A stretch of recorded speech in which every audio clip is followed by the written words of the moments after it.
Установив пастку на бджіл.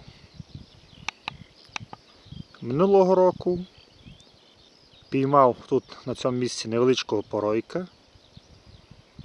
Позаминулого року був непоганий рій. Так що місце ловче. Ось такий вихід.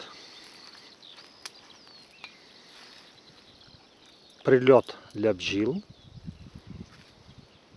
Це схід, виходить.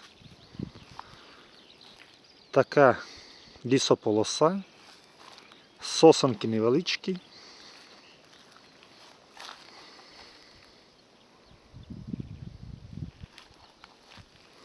Трохи повирізали цього року. Побачимо, чим порадує цей рік. Розвиток дуже зараз сильний, можливо, будуть рої.